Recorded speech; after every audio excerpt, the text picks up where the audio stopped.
There's no getting away from it. Going to the SEND Tribunal is super stressful. Understandably, many parents back away from it because they just don't feel they have the emotional capacity for it. But the risk is that if you do that, your child is not going to get the support that they need and probably legally are entitled to. In this week's episode, I'm going to talk you through what to expect at the SEND Tribunal and how to prepare yourself, particularly emotionally. Welcome to the SEND Parent Survival Guide podcast. My name is Esther Freeman and I teach parents the techniques and principles for how my daughter went from 5 or 6 violent meltdowns a day to virtually 0. In this weekly podcast, you will learn how to have a calmer family life. So make sure you're subscribed so you don't miss an episode. So let's start at the beginning. What is the SEND Tribunal? So SEND, Special Educational Needs and Disabilities, and Tribunal. So if you are applying for an EHCP, that's an Education, Health and Care Plan, you may get turned down for a needs assessment, that's the very first step, or you might get through that step but get turned down for the plan itself.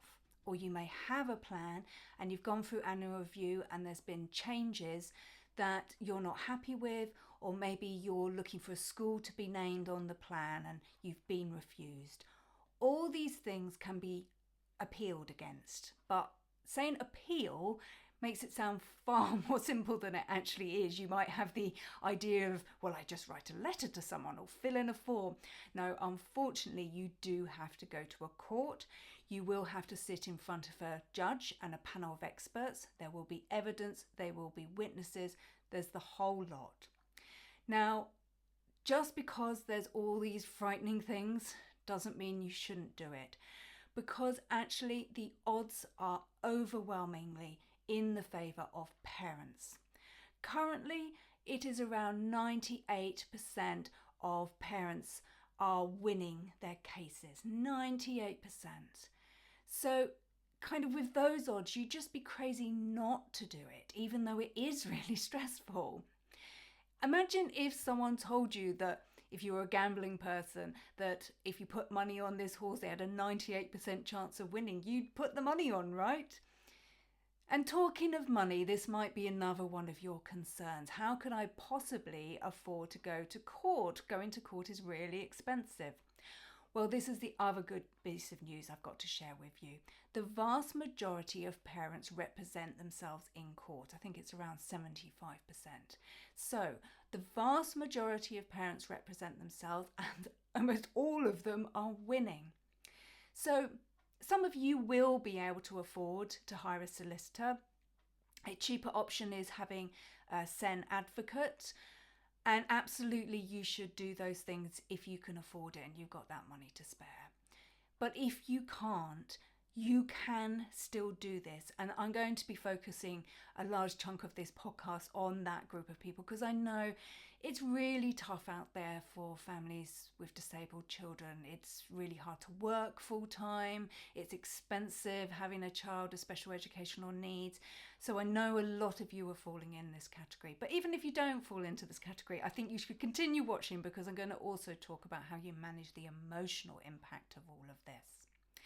So where do we start? We've had that decision we're not happy with. What do we do next?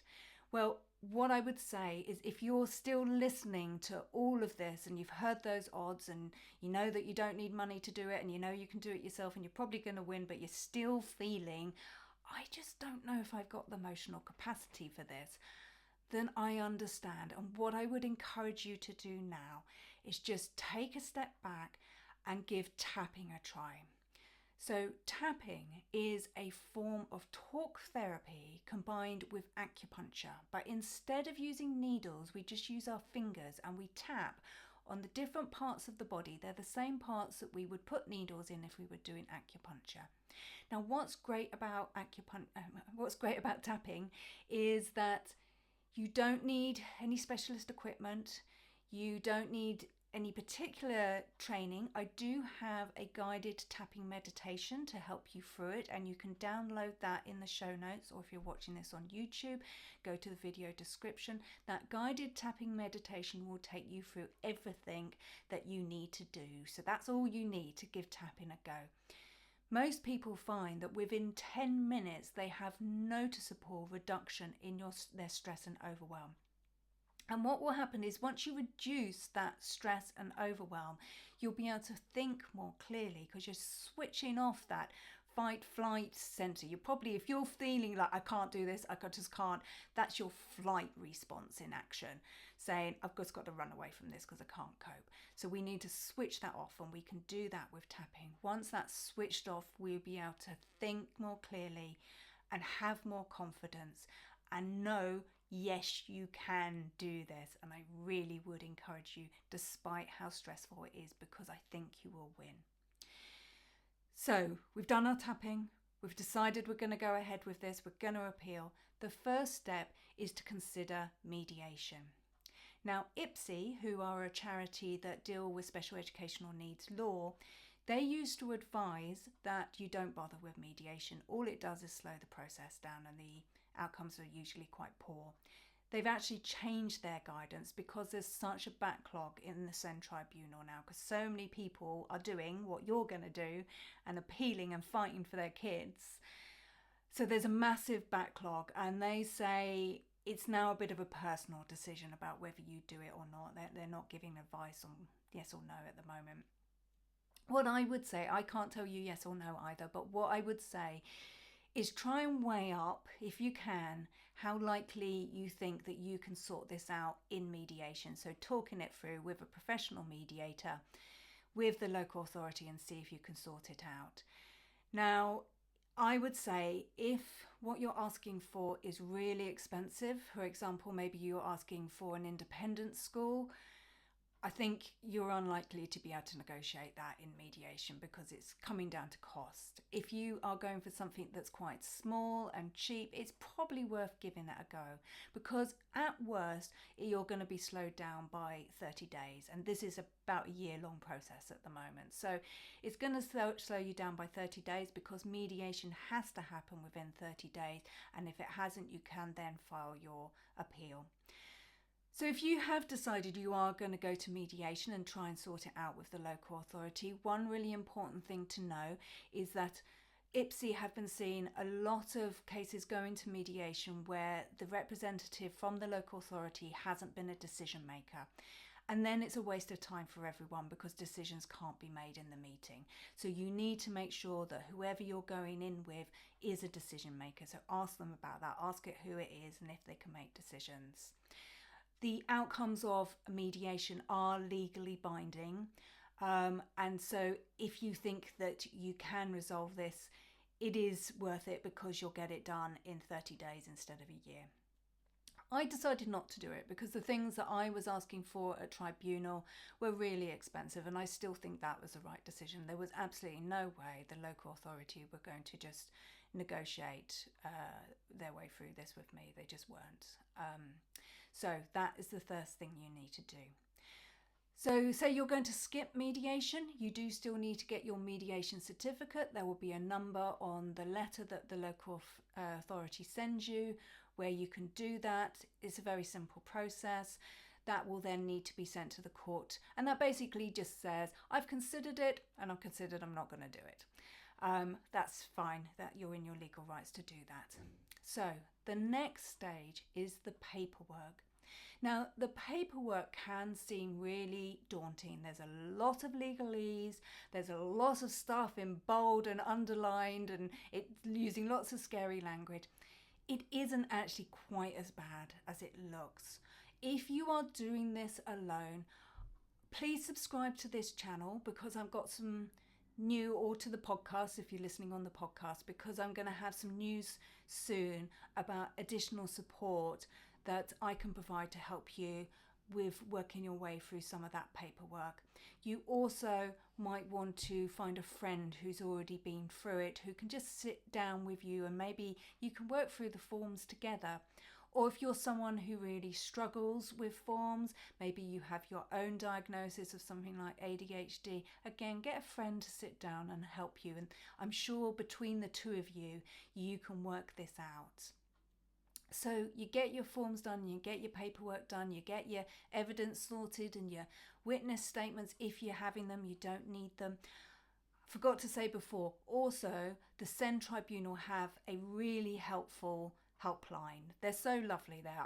And you can call them as much as you want. It's free. I called them constantly and they were always super helpful. So if ever you get stuck, they know that most parents are representing themselves and they're ready for all of that. And they're ready for you making mistakes and they'll come back to you and whatever. So, you know, don't get too overwhelmed if you can try with the paperwork. And if you are getting overwhelmed with the paperwork, remember, tap through it.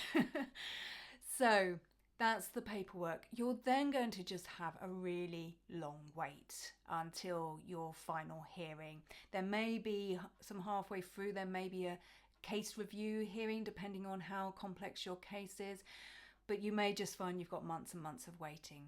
The court does expect you in that time to try and reach a resolution with the local authority, but I think, let's face it, that's often not going to be possible. If you have an annual review in that waiting time, then you can use the annual review as a way to negotiate on what is in tribunal. So that's another opportunity. So you've done your long wait, your final hearing is here.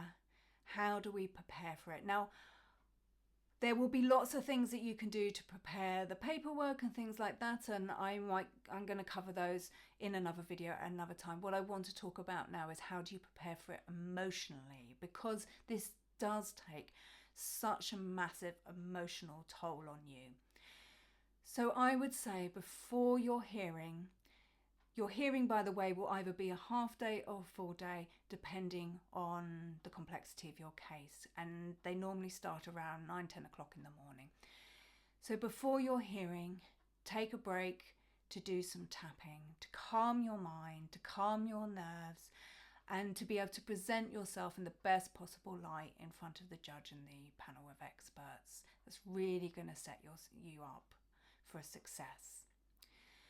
There will also be breaks throughout the hearing, and I would encourage you to use those breaks to work on your mental health, because it is, I don't know how else to say this, it's horrendous going in there, because you are going in with love. You're going in for love of your child, and they're just sitting there. Either you get a blank face or you get the local authority telling you some other story that often isn't true or not the way you see it, and that's really stressful and draining to deal with.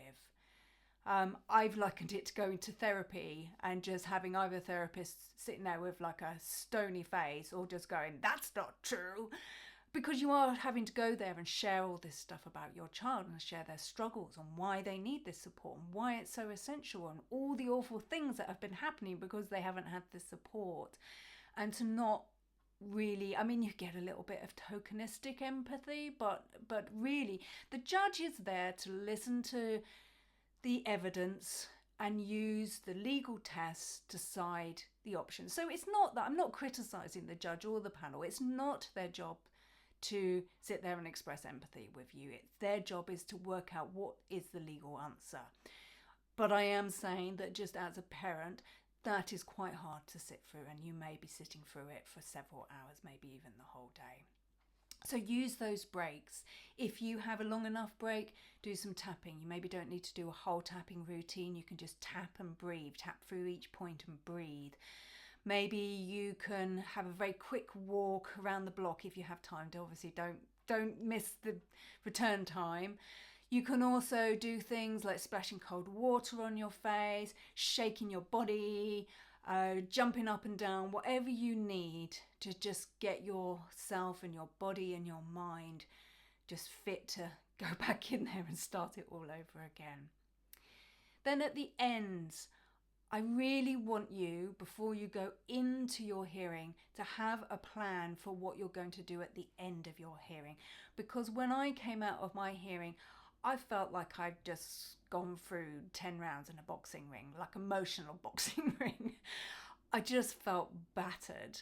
And if there is someone that can spare the time and sit with you through the hearing, absolutely bring them along. If not, maybe you can arrange to meet them afterwards. Get a hug from someone. That's what I needed. That was the first thing. I just wanted a hug. I didn't have anyone to hug, so I just hugged the dog. Where is he? He's over there. I hugged him. He was great. And then what are you going to do after that? Personally, I cleared everything for the rest of the day. I just wiped my schedule. I went for a really long walk. Mac loved that. And I was just like, I'm going to have a hot bath. I'm going to cook myself some healthy, tasty food. I'm just going to look after me because this is so draining. And you might need a bit of additional support depending on how tough it's been. So as I said, you might want to go and visit a friend. You might want to call a friend. You might want to, if you have a therapist, check in with your therapist because it is really draining. I think there is a growing conversation about institutional trauma. And I think this is a key example of the type of trauma, what we call a small T trauma, as opposed to a big T trauma, which might be something like a terrorist attack. These kind of small T traumas that happen in everyday life. And I think parents with disabled children experience them more frequently. And I think the appeals process is the equivalent as a small T trauma. So you need some recovery time from that. It's really important. So I have some other good news for you. I am setting up a Tapping for Tribunal event. It's a virtual event on Zoom where you can come together with other parents who are thinking of going to tribunal, in tribunal, just finished tribunal, and we're all going to tap together to release our stress and overwhelm. You will find a link to that in the show notes or the video description if you're watching this on YouTube. Sign up for that. It's completely free. It's just a way for us to come together and release some stress. If you are watching this a long time after it was originally recorded, I know people tend to watch my videos over a longer period.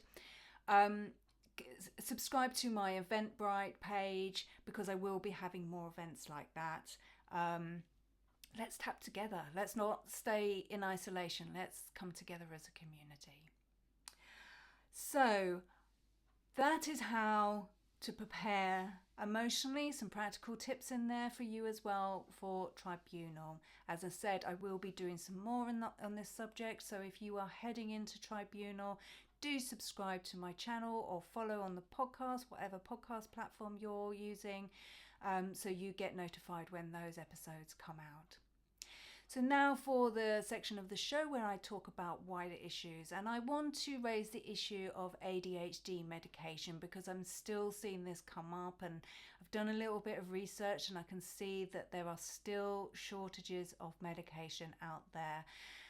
This is so stressful if your child is dependent on these meds, and my love and sympathy to all of you who are struggling to find them right now.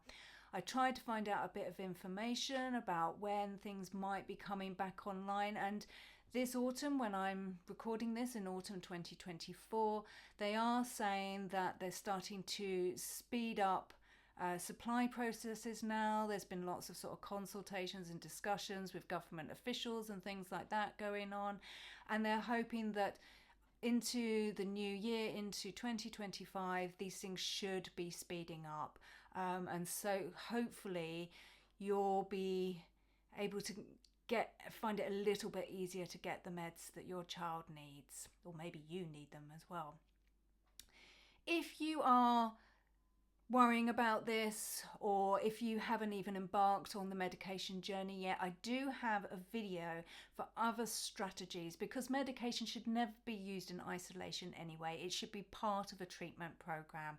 So I will put a link at the end of this show, so if you're watching on YouTube, you can watch that video. If you're listening on the podcast, just scroll through the episodes and find the one on ADHD medication. It's probably worth listening to, so that you know, if you are struggling to get hold of those meds, there are other strategies that you can employ. So that's it for this week. Remember to download those free tapping resources and sign up to that free tapping event I've got coming up in a few weeks' time. And if you've enjoyed this show, please consider giving it a rating and a review. Doing this helps the algorithm, which means that more parents will find it, which means they're finding the support and finding a community that they need. So give a little bit back to another parent by rating and reviewing this show, 5-star rating if it's okay. And you'll be helping another parent get the support they need. Until next time, take care. I hope you're feeling ready for tribunal now. I mentioned at the end of the show that I have a video about ADHD medication, debunking some of the myths and weighing up the pros and cons. So if you're interested in that, click on this link here, especially if you're struggling to get hold of ADHD meds at the moment. This will give you some other strategies to try out. So give that a watch.